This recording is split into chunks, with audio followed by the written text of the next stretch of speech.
دوستو بہت ہی اہم خبر آپ کے ساتھ شیئر کریں گے۔ ایک بڑا انکشاف کیا گیا ہے۔ کیا واقعی جنرل عاصم منیر شدید حملوں کی زد میں ہیں؟ کیا وہ اکیلے ہوتے جا رہے ہیں؟ کیا نظام یہ ساری چیزیں ان سے دور ہوتی جا رہی ہیں؟ راولپنڈی شہر کے اندر سے ایک ویڈیو سامنے آتی ہے۔ اب اس ویڈیو میں ایک دیوار کے اوپر ایک عبارت لکھی گئی ہے۔ اب یہ عبارت بہت ہی معنی خیز عبارت ہے۔ یہ عبارت جو ہے یہ بہت کچھ کہہ بھی رہی ہے، بہت ہی لاؤڈلی یہ عبارت بول رہی ہے۔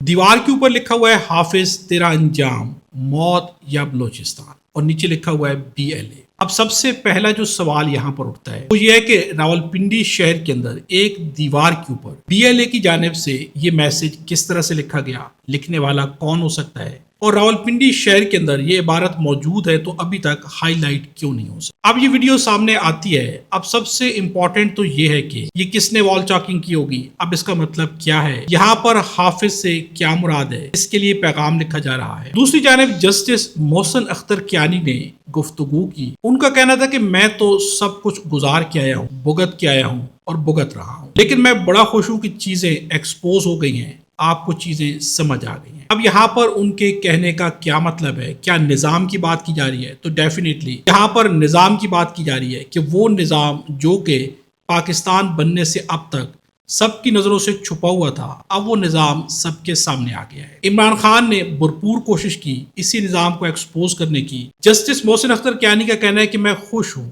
کہ یہ نظام اور یہ چیزیں آخرکار ایکسپوز ہو گئی ہیں۔ اب اگر راولپنڈی کی دیوار کے اوپر عبارت کو پڑھا جائے، یہ خود بہت کچھ بتا رہی ہے۔ یعنی پہلے BLA والے بلوچستان تک محدود تھے، لیکن اب راولپنڈی شہر کے اندر بھی دیواروں کے اوپر وال چاکنگ کی جا رہی ہے۔ کیا یہ ایک بہت ہی عام سی بات ہے؟ تو ایسا نہیں ہے، بلکہ یہ بہت ہی الارمنگ ہے۔ اب آپ کے سامنے سب سے اہم خبر رکھتے ہیں، اور یہ خبر دینا ہے سرور باری کی۔ سرور باری دی ایکسپریس ٹریبیون کے اندر لکھتے ہیں، ان کا کہنا ہے کہ ایسا معلوم ہوتا ہے کہ عاصم منیر کو تنہا کیا جا رہا ہے اور وہ شدید حملوں کی زد میں ہے۔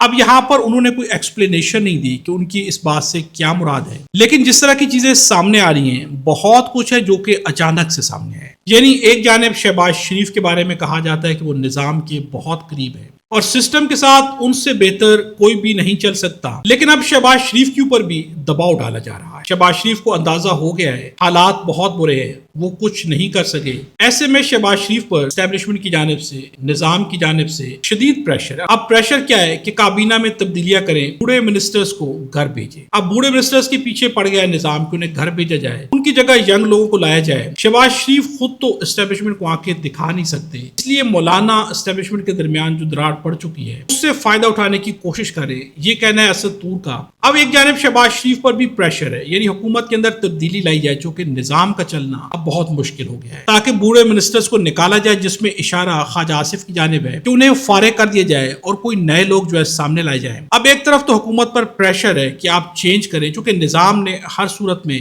اپنے آپ کو بچانا ہے، تو دوسری جانب نورین نیازی کا اچانک سے ایک انٹرویو ہے جو کہ 3 مہینے پہلے ریکارڈ کیا گیا، لیکن نورین نیازی نے کہا تھا کہ اسے پبلش نہ کیا جائے، لیکن اچانک آنن فانن اس کا ایک پورشن، ایک چھوٹا سا اس میں سے کلپ وائرل کر دیا جاتا ہے، جس کے اندر نورین نیازی کا کہنا تھا کہ مارکہ حق پاکستان اور انڈیا کا ایک ڈرامہ تھا جو کہ جان بوجھ کر رچایا گیا، انڈیا چاہتا تو پاکستان کو فکس کر سکتا تھا، اور ساتھ میں ان کا یہ بھی کہنا ہے کہ اس کے پیچھے اسرائیل تھا۔ اب اس بیان کو اچانک سے لیک کیوں کیا گیا؟ اس کے پیچھے کیا مقاصد ہیں؟ مقاصد ایک ہی ہے کہ عمران خان کا خوف ہے اور نظام چاہتا ہے کہ نورین نیازی کے اوپر کیس بنا کے رکھ دیا جائے، اس سے پہلے کہ نورین نیازی لاہور کے اندر اسٹریٹ موومنٹ کا آغاز کریں، عمران خان کے لیے تحریک کا آغاز کریں۔ اب یہ بھی نظام کے خوف کو ظاہر کر رہا ہے۔ اب آپ کے سامنے سب سے اہم چیز رکھتے ہیں، بلوچستان کے اندر سے ایک نوجوان کی گفتگو ہے۔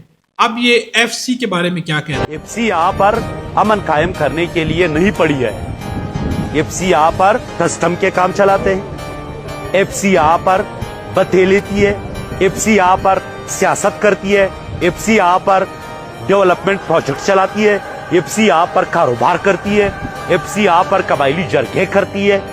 کہ جتنی بھی خرابی ہے اس میں FCC کا کردار بنیادی ہے۔ FCC اب اسمبلی بھی تشکیل دیتی ہے۔ کل میں نے کسی سے کہا کہ یہ جو